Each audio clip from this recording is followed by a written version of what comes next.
I mean, I wanted to sort of pivot in the last few minutes to talking about Lula and in particular uh, the prospects of the presidential campaign there. But um, one of these things we've even seen from Lula post imprisonment has been this kind of reckoning, even with the history of his tenure, as president of Brazil and the PT in general. Like, this recognition that basically playing ball with Western powers, Western finance, etc. You know, it didn't protect them at the end of the day from. I mean, Lula, when Michael interviewed Lula, Lula was mentioning just like the amount of resentment that Obama had toward Lula. It's just like one of these kind of realizations that like you can play the game with Western powers and Western finance, but you're not sitting at the table if you're somebody who's trying to stand for the poor, right? And I think, given the context, in the history, I want to ask you this question, so I'll keep my commentary to a minimum. But No, but if you your look at commentary is illuminating. It's good as well. Thank you. But if you look at the history of Lula, right, there is this pivot before he becomes president. When early Lula was extremely fiery, and it was a very big threat, and he does come into popular power on this kind of like, okay, we'll do like a middle of the line role, like we'll allow the bourgeoisie and the powers that be to profit, but we're also going to make sure that we do not just the minimum, but do exceptional works for poor and working people in this country, and we raise the standards of living for folks. But you saw that backlash is always just sitting underneath the surface, and it can come very quickly if it's Bolsonaro or someone else. But I wanted to ask, sort of like, in response, you could see like this is obviously politically slam dunk for Lula to be able to attack a Bolsonaro. But what's the kind of message that we're seeing? What is the situation in the U.S.? Obviously, people have been very happy to see some of the early polling that puts Lula far ahead. But what's the terrain looking like? What's Lula's sort of recent, politicking been like? Yeah, so this is interesting and a lot of things to unravel there. So the first thing that changed the game, everything. I think there's like if we were to plot the Bolsonaro government in a timeline, and if we had to find a moment for a before and after, obviously I'm not going to put before the pandemic and after the pandemic because that's way too obvious, right? Mm-hmm. There's a clear before and after, which was when Lula got his political rights back. Mm-hmm. So Bolsonaro was just playing unopposed, right? Because the left-wing opposition was kind of focused and using a lot of its energy to fight the imprisonment of Lula and the illegalities that are associated with it, on the understanding that it's not only about like saving Lula, the guy, but on the understanding that if we let them like get away with this, like there's never going to be a left-wing leader again that doesn't get this shit done to them as well.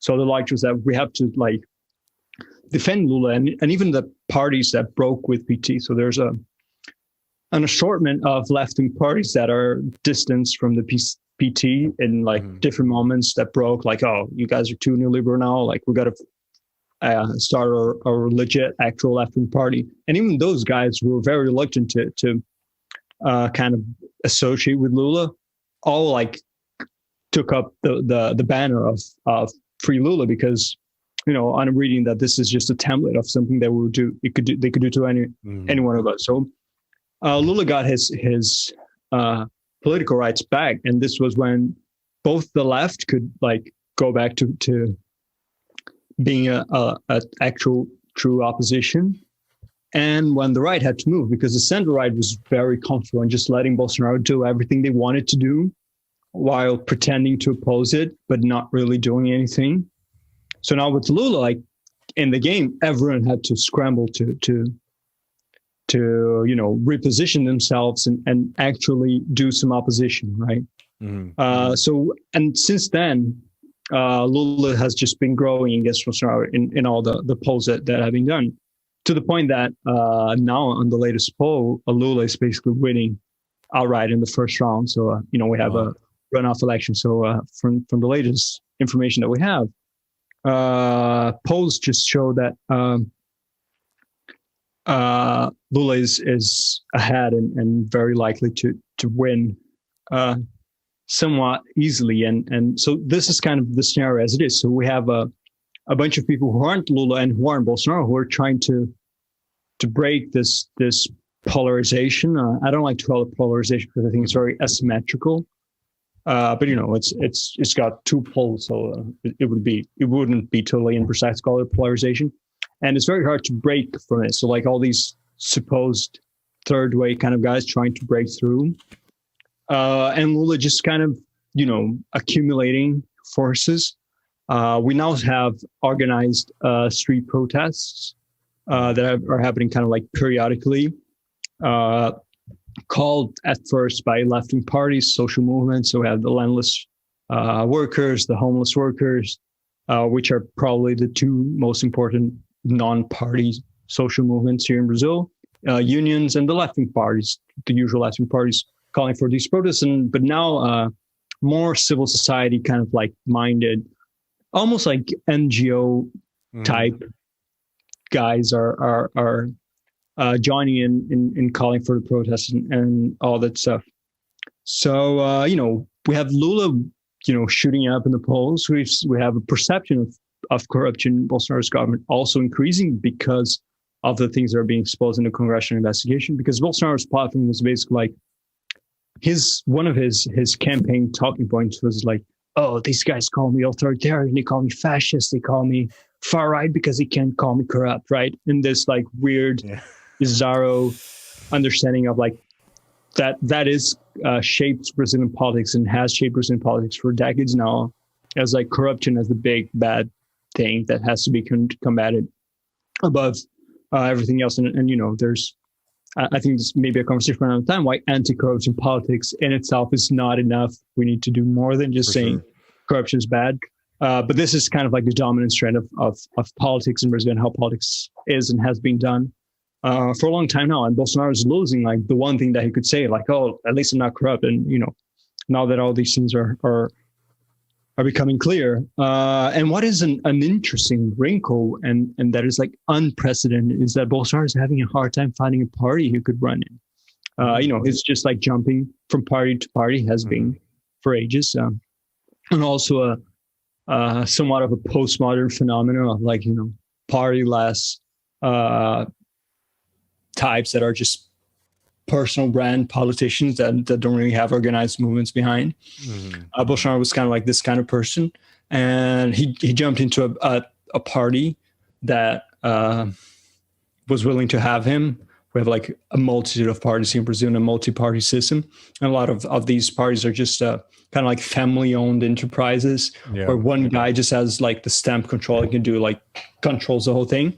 So, and parties, they get state funds to run their candidates. So the logic was kind of like, we're willing to give Bolsonaro control of the whole electoral funding if he runs in our party, right? So he went to one party, he ran, he won, quickly left the party because they were fighting over the spoils, over the funds.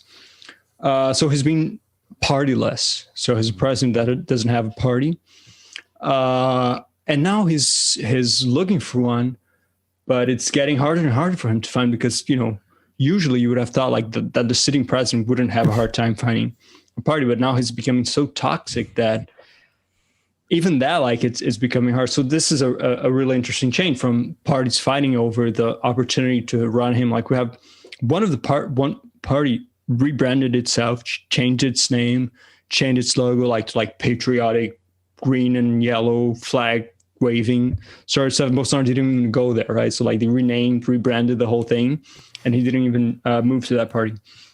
So we're kind of like in this weird situation in which is an unpopular incumbent president that is in search of a party, but is and it's very far off. There's like a year, 4 months to election, so a lot could happen still. But it seemed like, as things stand right now, he's going to have a really hard time winning. And again, this is where the risks come, because more than a regular military coup, as it's kind of like the model of Latin American history. the risk is that police officers in the state police rebel against the governors. This seems to be the weakest link, although there's coup gang movements both within the higher echelons of the military, but that with less pronounced. The generals, as wacky and crude and bad as they are, they have a modicum of a resemblance of, pretending to care, whereas petty officers are openly revolting now. So we're seeing like, during the military government here in Brazil, there was this, when they were passing the legislation that was the hardest, most repressive legislation that they passed, which was when suspended like political liberties, the AI5, so the Institutional Act number 5, which is the set piece of the military dictatorship. And when all the generals were signing in their meetings, and the only person that was opposed to it was the then vice president, which incidentally was the only civilian in the room. And one of the generals, supposedly, this may be apocryphal, but it's a very known history here, very known story here in Brazil. The vice president was civilian, was uncomfortable with signing it, and the general asked him, "So, do you not trust us?" And the vice president, that civilian guy, was like, "It's not that I don't trust you guys. I don't trust the guard in my street corner. Like, it's not about like the generals, like you guys having this power, and I may trust that you guys are going to use it wisely, but there's like thousands and thousands of petty officers that are going to feel empowered by that." And this is what we're seeing. Like we've had like people who are like protesting Bolsonaro, and the police arrest them, take them to the police station, harass them for a few days, and then obviously like is illegal, and then they end up like released a few days later. And this kind of like petty harassment of opposition by these like lowly street corner guards that seems to be the riskiest bit. Yeah, it's certainly worrying, and as it is here sometimes, not sometimes, all the time, too. We're sort of running up at our time, but just before we leave, and remember, folks, Victor's going to be joining us in the post game, hanging out, answer some questions. So we'll definitely be hearing more from him in a second. But I just did want to ask, because this seems to be the play. What kind of early signs are we getting that if Bolsonaro does not win, that he might start crying electoral fraud? Yeah, well, he's already saying that he doesn't trust the electoral system. Brazil has a very interesting electoral system with electronic voting, not over the internet, but you go to a ballot station and you vote into these. I spilled some water here. You vote into these by typing numbers into a computer, and special computers that are built just for that and tested. And it's been done for ages now. And Bolsonaro is trying to create doubt over the integrity of that system. He even said that there was a fraud in 2014, which is why Dilma won. And even the guy who lost to Dilma had to come out and say, "No, guy, dude, like chill out. We lost because we lost." Yeah. But this is the plot. I mean, the thing, he's going to do a Keiko Fujimori, right?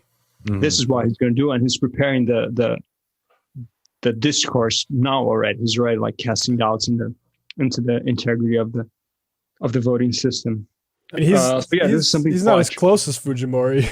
Fujimori at least made it a close election. It looks like exactly. Lula's beating the pants off him. Like, I mean, I do think that is the pattern. We need to make it like very big margins, right? So that exactly. I think that's how that democracy is only going to get through this, by big margins, because the right wing.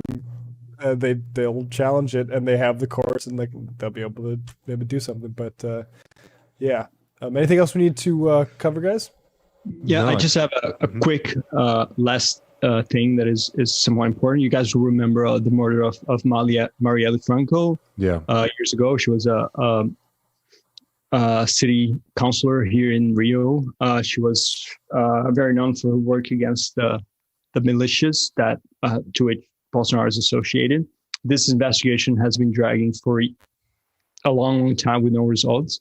And two people who were heading this investigation have just quit, saying that they are being interfered with and not let them do the work. So something fishy going on there as well. There's some indicia of involvement of Bolsonaro with these militias. I have produced a video for The Intercept ages ago that explained this very well. So I suggest people watch it, but this is something to be cognizant of as well. The Marielle investigations are not going anywhere, and people are being pressured not to fully investigate it. So, troublesome. Jesus. We'll definitely be keeping our eye on that.